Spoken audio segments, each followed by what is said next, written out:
지난 주일에 하나님이 주시는 상상력, 하나님이 주시는 위대한 꿈과 소망에 대해서 말씀을 드렸습니다. 하나님이 하시는 일은 언제나 사람의 상상력, 생각을 뛰어넘는 일을 하신다는 것을 우리가 잊지 말아야 될 텐데, 그러나 사실 언제나 우리는 우리의 생각 안에서만 하나님을 기대하고 하나님 하시는 일을 상상합니다. 그것은 결코 하나님을 기쁘시게 할 수 없는 믿음이 될 수 없습니다. 자, 여러분은 씨 뿌리는 비유에서 알 수 있듯이, 저는 지금도 많은 분들, 또 심지어 목사님들까지 그 씨 뿌리는 비유를 가지고 기도할 때 30배, 60배, 100배로 기도하는 것을 들었습니다. 이것은 정말 옳지 않습니다.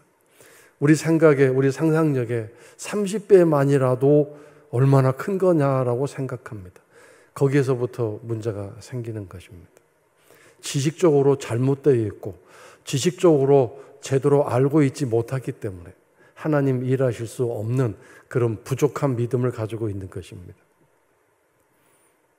그래서 아주 오래전에 이 부분을 함께 나누기는 했는데 오늘 다시 이 부분을 나누려고 합니다. 하나님은 30배, 6배, 60배에 관심이 없으신 분이십니다. 100배에만 관심이 있습니다. 먼저 마태복음 13장 8절을 찾아보겠습니다.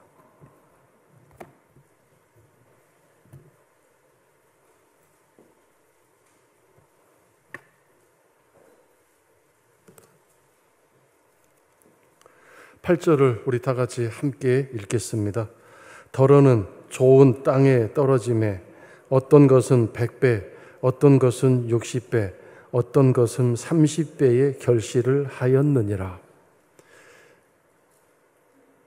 이 말씀을 인용해서 우리가 기도를 한다면 어떻게 해야 되겠습니까? 30배부터 올라가는 것이 아니라 100배부터 내려와야 합니다. 100배가 하나님 하고자 하시는 일이고, 그거라도 안 되면 우리 자체가 문제죠. 하나님은 60배라도 해주고 싶어 하시고, 그것도 안 되면 30배라도 해주고 싶어 하시는 분이신데 100배가 하나님의 소원입니다. 지난 주일날 우리는 이삭이 하나님 말씀에 순종해서 그 기근과 가뭄과 흉년이 든 땅에서 내려가지 않고 그 귀한 씨앗을 그 죽어버린 땅에다가 심었는데 간신히 먹고 살 만큼 거기서 수확을 거둔 것이 아니라 그 수확을 거두어서 부자가 되어버렸는데, 그냥 부자가 아니라 거부가 되도록 하나님이 만드셨습니다. 수확 거둔 것을 먹고 충분히 남을 수 있을 만큼 거두었기 때문에 그것을 그 흉년과 가뭄의 시기에 팔았을 텐데 그게 2배, 3배만 받았겠습니까? 엄청난 값을 받고 팔 수밖에 없는, 이삭이 그렇게 폭리를 취하고 가난한 사람들 형편을 마다하고 비싸게 판 것이 아니라 사람들이 너무 많이 몰려와서 자기들이 서로 사겠다고 경쟁을 하다 보니까 그렇게 값이 올라갔을 뿐이었을 것입니다. 그러다 보니까 이삭이 거부가 된 거죠. 하나님이 하시는 일이 그런 것입니다. 사람의 상상력을 뛰어넘는 일을 하시는 것이죠. 그래서 여러분, 여기에 씨앗은 벽씨나 또는 밀씨를 말하는데, 그 벽씨나 밀씨가 하나 심겨지면 싹이 나서 그 싹에 줄기가 맺혀서 알이 달리게 되는데, 평작씨에는 그 하나의 알 하나에 20개에서 30개가 달립니다. 그러니까 30배죠. 평작입니다. 보통 하는 농사입니다. 근데 그거 가지고 어떻게 먹고 삽니까? 뭐 남는 게 있어야 빚도 갚고 다시 또 새로운 투자도 하고 필요한 물건들도 살 수 있지 않겠습니까? 빚도 갚고. 60배는 하나를 심었는데 50개에서 60개의 나달이 맺히는 걸 말합니다. 풍년입니다. 모든 상황이 너무 좋아서 그렇게 2배로 풍년이 들었습니다. 이 정도 돼야 먹고 살 수 있을 뿐만 아니라 빚도 갚고 또 필요한 곳에 투자하고 원하는 것을 살 수 있지 않겠습니까? 여유가 생긴 거죠. 100배는 뭔가요? 이건 아무리 풍년이 들고 걸음을 많이 주고 온갖 노력을 다 한다 할지라도 인간의 방법으로는 할 수 없는 기적입니다. 도저히 상상할 수 없는 일이 일어난 것이죠. 이것이 바로 하나님이 하시는 일입니다. 하나님은 이렇게 하고 싶어 하십니다. 그런데 오늘 우리가 준비가 되어 있지 않으면 하나님은 일하시지 않는데 30배나 60배의 일은 하고 싶지 않으십니다. 왜냐하면 기껏 예를 들어 60배를 거두었다 할지라도 상황이 좋아서 돕는 사람들이 있어서 내가 열심히 일해서 이런 여러 가지 이유를 대고 근거를 댈 수 있기 때문에 그런 식의 일을 해서 하나님이 하셨습니다라고 전적으로 이거 하나님이 아니면 할 수 없습니다라는 그런 소리를 듣지 못하시기 때문에 그런 일은 하고 싶지 않으시고 하지 않으려고 하십니다. 그래서 오늘 이 말씀에도 씨 뿌리는 비유에서 100배부터 시작하는 것을 보시기 바랍니다. 자, 그러면 같은 말씀이 누가복음 8장에 나오는데 찾아보시겠습니다.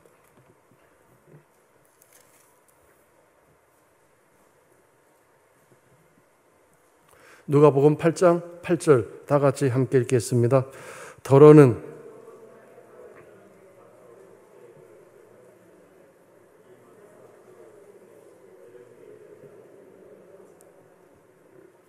말씀을 읽자고 할 때 같이 좀 크게 읽었으면 좋겠습니다.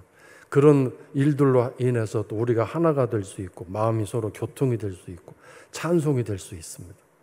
모두가 입을 크게 열어서 말씀을 크게 하나님께 외쳐드리겠습니다. 다시 한번 8절 읽겠습니다.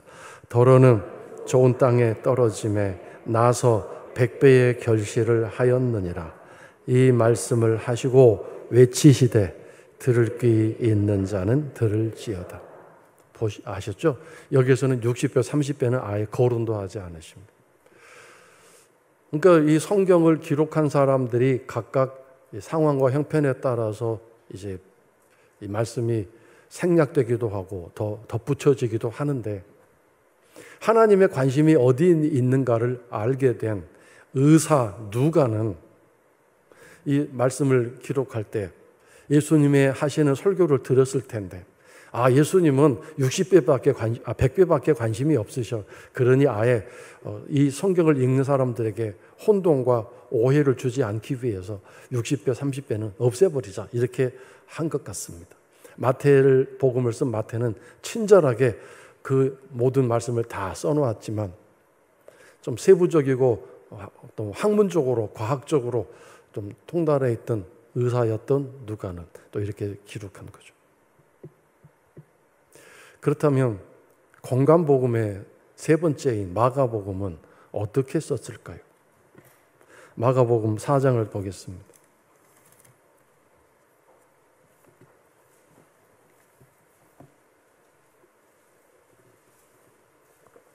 4절을 읽겠습니다. 4장 8절 함께 읽겠습니다. 더러는 좋은 땅에 떨어짐에 자라 무성하여 결실하였으니 30배나 60배나 100배가 되었느니라 하시고. 자, 이 말씀 읽으면서 여러분 당황스럽죠? 제가 지금까지 그렇게 했는데 이건 또 뭐야? 왜 그럴까요? 성경은 참 재미있는 책입니다.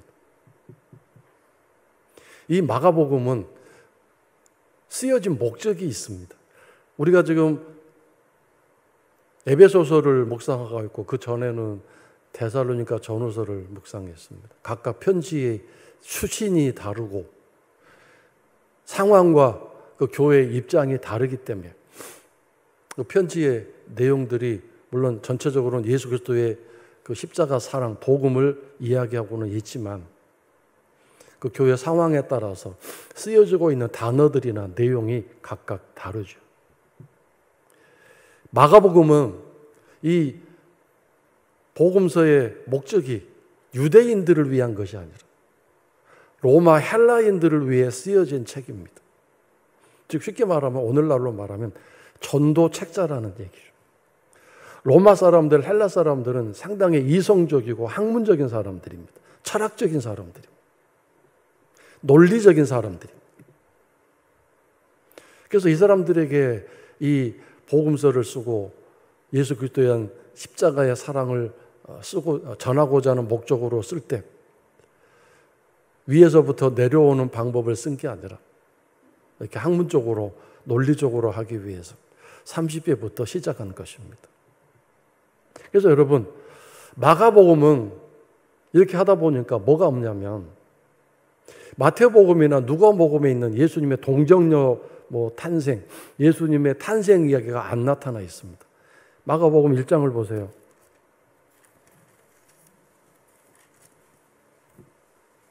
하나님의 아들 예수 그리스도의 복음의 시작이라 그래놓고 곧바로 뭐가 돼 있어요? 예수님이 복음을 전하시는 이야기로 시작하고 있습니다. 그렇죠? 예수님의 동정녀 사건, 너무도 믿기 어려운 이 철학적이고 논리적인 세계 사람들에게 그 얘기 괜히 했다가 이게 뭐야? 그리고 그 책을 덮어버리고 안 읽을 것 같으니까 그 이야기를 살짝 뺀 거죠. 그리고 이제 예수님의 복음 전도 활동 시작부터 이 마가복음을 기록한 것입니다. 마가복음 4장 20절로 다시 돌아가겠습니다.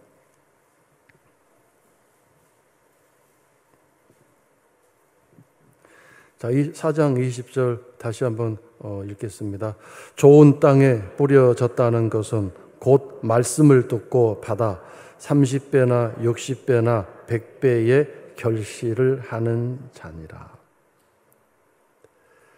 거기 중요한 단어가 뭔가요? 듣고 받아입니다.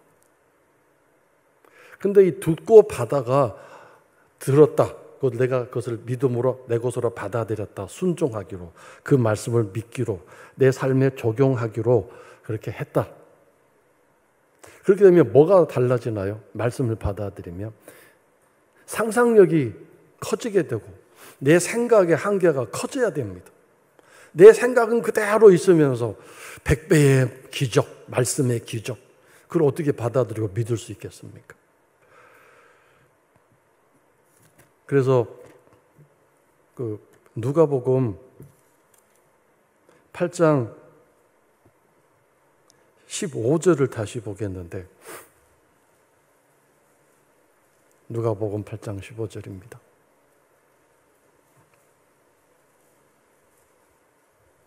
다 같이 함께 읽겠습니다.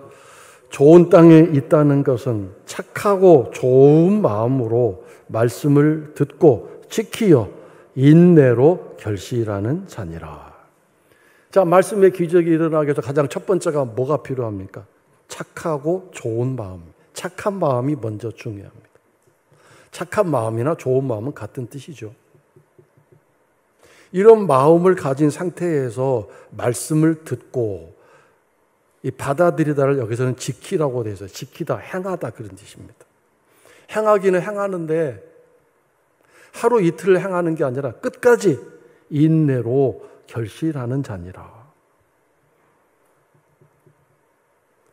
요셉이 장장 수많은 세월 13년을 기다리지 않았습니까? 꿈 해몽을 해주고 그 두 사람 그 꿈 해몽대로 밖으로 나가서 한 사람은 사형당했지만 한 사람은 다시 바로 왕의 측근으로 복귀를 했습니다. 이제나 저제나 하나님이 그 사람 통해서 나를 감옥에서 끌어내줄 수 있을까 기다렸지만 2년이 또 기다림의 세월이 필요하지 않았습니까? 그 2년의 세월 동안에 마음이 낙심되고 그의 상상력이나 생각이 무너져 버렸으면 하나님이 일하실 수 있었겠습니까? 일하실 수 없었죠. 그래서 오늘 나의 믿음과 나의 생각이 계속해서 유지되기 위해서 인내가 필요합니다. 계속해서 기도가 필요하고 자꾸 좁아지려고 하는, 자꾸 힘들고 어려운 내 현실 속에서 내 생각이 자꾸 잘라져 이렇게 조각조각 나려고 하는 그 꿈과 생각이 줄어들려고 하는 이 시험과 환난과 공격에서 이겨 살아남아야 합니다. 이게 얼마나 힘들고 어려운 일입니까? 현실은 지금 너무 힘들고 어려운데 그냥 하나님 말씀 붙들고 그 생각을 크게 하고 상상력을 크게 하면서 그것을 버티고 견디고 이겨나간다는 것은 정말 어려운 일일 것입니다. 그러나 여러분, 이런 상상력이 없으면 하나님이 내 앞에 뭘 갖다 놓아도 그것을 알아보지 못하고 그것을 통해서 기적으로 향하는 그런 길목이 될 수 있는데, 그 가는 길이 될 수 있는데, 탈출로가 될 수 있는데, 방법이 될 수 있는데 그걸 알아보지 못하는 것입니다. 형들은 요셉이 국무총리가 될 수 있다는 것은 상상하지 못할 일이었기 때문에, 즉 요셉이 노예로 끝장나 이렇게 죽는 인생이 아니라 뭔가 우리가 상상할 수 없는 그런 놀라운 삶을 살 수 있을 것이다, 이런 생각을 했다면 앞에 앉아있는 요셉을 보면서 못 알아볼 수 100%는 아니었을 거예요. 지난주일날 말씀드렸듯이 아무리 오랫동안 22년 동안 헤어졌지만 그 모습 어디에선가 요셉의 흔적이 남아있을 것이고, 어렸던 17살 그 동생의 모습이 어딘가에 남아있었지 않겠습니까? 그런데도 그것을 거부하고 아니야, 저 요셉이 아니야 라고 해버렸던 이유는 그들의 생각이나 상상력에 그것은 도저히 있을 수 없는 일이었기 때문이죠. 오늘 여러분의 믿음 어디까지 지금 확장되어 있습니까?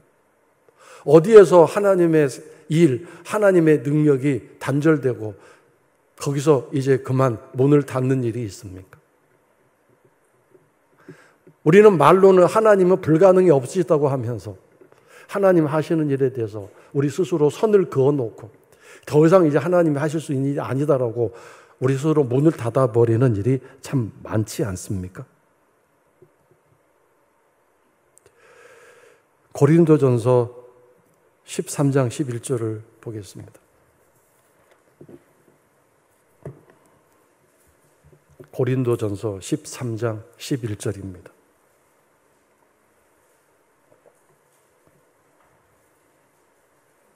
다 같이 함께 읽겠습니다.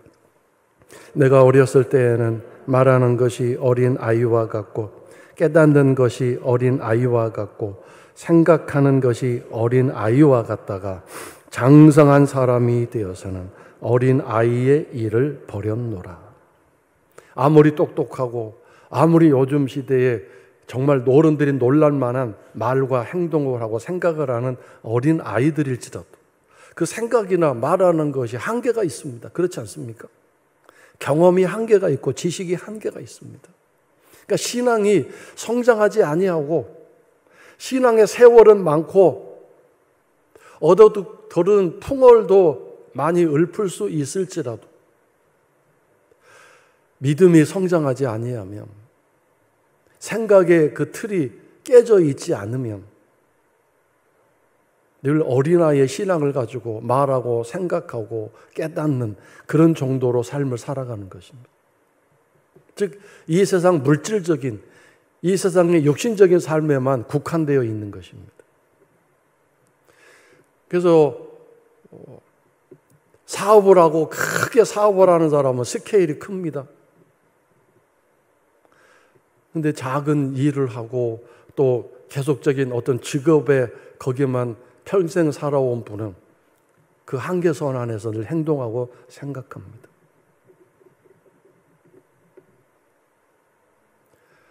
사업을 많이 크게 해본 분은 많은 경험을 했고 그 사업의 어떤 스케일과 그런 규모에 따라서 많은 것을 알고 경험했기 때문에 어떤 일을 맡을 때 어떤 일이 닥쳐서도 생각하는 범위가 크고 또 행동 반경도 상당히 다양합니다. 그러나 평생 한 직업에 매달려서 거기에만 몰두해 온 분은 그것만이 전 세계이고 그것이 전 삶의 전부이기 때문에 그 안에서만 행동하고 생각하고 말하다 보니 얼마나 좁은지 다른 사람은 그렇게 느끼는데 본인은 모르겠죠. 우리가 신앙생활 하면서 하나님을 경험해야 합니다. 하나님이 어떠신 분인가를 경험하고 알아야 합니다. 그것은 지식적으로 아는 것을 말하는 것이 아니라 경험, 하나님과 만남을 통해서 하나님이 어떠하신 분인지 그걸 알아야 되는, 특별히 하나님의 사랑을 깨닫고 알아야 됩니다. 사랑의 그 넓이와 길이와 높이와 깊이를 알아야 합니다. 그 하나님 사랑이 얼마나 엄청난 것인가를 알아야 하는데, 그것을 지식적으로만 알고 있으니 내 삶에 아무런 의미가 없는 것입니다. 그 하나님의 사랑을 알았던 다윗은 그 사망의 음침한 골짜기에서도 자신감을 잃지 아니하고 당당하게 그 어둠 속을 걸어다 가지 않았습니까? 참 대단한 믿음이라고 생각합니다. 요셉도 노예가 됐고 감옥에 갇혔지만 자신감이 절대 줄어들지 않았습니다. 하나님이 나를 사랑하신다. 아니나 다를까 그런 요셉에게 하나님이 함께 하셔서 그 감옥에서도 그 노예의 삶에서도 형통하게 만들어 주셨지 않습니까? 우리 생각에는 노예의 삶에서 형통이 무슨 의미가 있느냐? 감옥에 들어가 살면서 무슨 형통함이 무슨 의미가 있느냐? 쉽게 말해서 오늘 내가 막 관절염으로 위장병으로 밥도 제대로 못 먹고 걸어다니도 못하고 있는데 하나님의 형통함이 함께 하신다는 게 무슨 의미가 있느냐? 이렇게 말하는 것과 똑같겠죠. 그런 상황에서 뭐 찬송을 부르고 기도 열심히 한다는 게 무슨 의미가 있느냐? 그런 뜻이죠. 그러나 그것이 얼마나 엄청난 의미가 있는지를 우리는 잊어서는 안 되겠습니다. 왜냐하면 그런 신앙이 결국 마침내 성공할 것이기 때문입니다. 설령 정말 넉넉하게 양보해서 이 땅에서는 그냥 그렇게 관절염으로 위장병으로 살다가 갈 수 있을지 몰라도 대역전극이 저 천국에서 일어나는 거죠. 엄청난 대역전극이 일어납니다. 상상할 수 없는 하나님의 그 놀라운 환영과 주님의 영접이 천국문 앞에서 있게 될 것입니다. 이걸 알고 깨닫지 못하면, 이것이 우리들의 비전과 소망이 되지 못하면 여전히 우리는 물질적인 그 안목과 세상에 갇혀서 신앙생활을 그렇게 하게 되는 것인데, 그렇게 되면 어떻게 되나요? 아무런 유익이 없는데 디모데전서 6장 5절을 보겠습니다.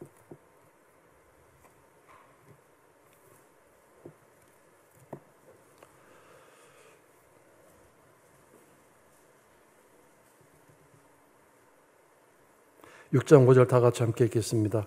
마음이 부패하여지고 진리를 잃어버려 경건을 이익의 방도로 생각하는 자들의 다툼이 일어나느니라. 경건, 즉 신앙생활을 무엇으로요? 이익의 방도, 돈 버는 방법, 얄팍한 위로나 평안을 얻는 정도로의 그 방법으로 신앙생활을 생각하는 자들, 생각과 한계가 그렇게 돼 있다. 이런 사람들은 끝없이 싸우고 다툰다 이거죠. 왜요? 마음이 부패했다. 착한 마음이 아니다 이거죠. 악한 마음이다. 늘 다투고 싸움이 일어난다. 그래서 4절 다 같이 함께 읽겠습니다. 그는 교만하여 아무것도 알지 못하고 변론과 언쟁을 좋아하는 자니 이로써 투기와 분쟁과 비방과 악한 생각이 나며, 이런 삶을 살아가는 거죠. 왜요? 하늘나라 소망이 없는 데다가 하나님이 아신다, 하나님이 다 알고 계신다, 하나님이 다 갚아주신다, 이런 자신감이 없다 보니까 사실 매일 싸우고 다투고 이기려고 하고 자기 주장을 계속 내세우면서 여러 가지로 갈등을 일으키는, 그러면서 결국 신앙의 목표와 신앙의 그 목적이 이 땅의 내 삶에 어떤 유익이나 이익이 있을까? 이 땅에서의 유익, 여기에만 관심이 있는 거죠. 6절 다 같이 함께 읽겠습니다. 그러나 자족하는 마음이 있으면 경건은 큰 이익이 되느니라. 이 자족이라는 말에는 어떤 단어가 있나요? 자신감이라는 단어가 있습니다. 내가 비록 가난해도, 내가 비록 몸이 아파도, 바울 사도가 그랬잖아요. 나는 어떠한 형편에 있든지 일체의 비결을 배웠기 때문에 나는 흔들리지 않노라. 하나님 사랑에서 나를 끊을 것이 없도다 선포하지 않았습니까? 자신감이죠. 이 자신감이 있기 때문에 그런 상황 속에서도 스스로 만족함, 스스로 거기에 대해서 더 이상 불만이나 불평을 하지 않는 자신감을 가지고 사는 거죠. 다윗이 그런 자신감을 말할 때 사망의 음침한 골짜기에 있었잖아요. 요셉이 다른 사람 형편을 헤아리고 무슨 일이세요? 다가갔을 때 그도 역시 죄수였잖아요. 앞날이 기약이 없는, 언제 그 감옥에서 나갈 수 있을지 기약이 없는, 그것도 젊은 나이에 그 감옥에 있었지만 그 사람에게 다가가서 무슨 일이세요? 라고 위로와 격려의 사랑을 나눌 수 있었던 그 모든 배후에는 자신감이 있는 것입니다.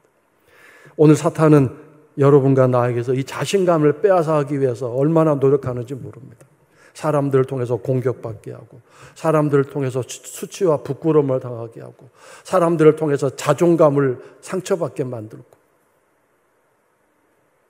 얼마나 많은 공격과 영적인 그런 방해들이 내 영적인 자존감, 하나님은 나의 목자시다, 이 자신감을 가지고 찬송했던 그것을 무너뜨리기 위해서 가진 공격을 하고 방해를 하는 것입니다. 너는 별거 아니야. 너는 아무것도 아니야. 너는 가난하잖아. 너는 지금 아프잖아. 이런 식으로 계속해서 공격하고 우리를 기죽게 만들고 부끄럽고 수치스럽게 만들고 정말 삶을 너무도 초라하게 만들려고 하는 그런 일들이 얼마나 많습니까? 그래서 우리는 다른 사람들이 나를 무시하지 못하도록 더 멋지게 입고 더 목에다 힘을 주고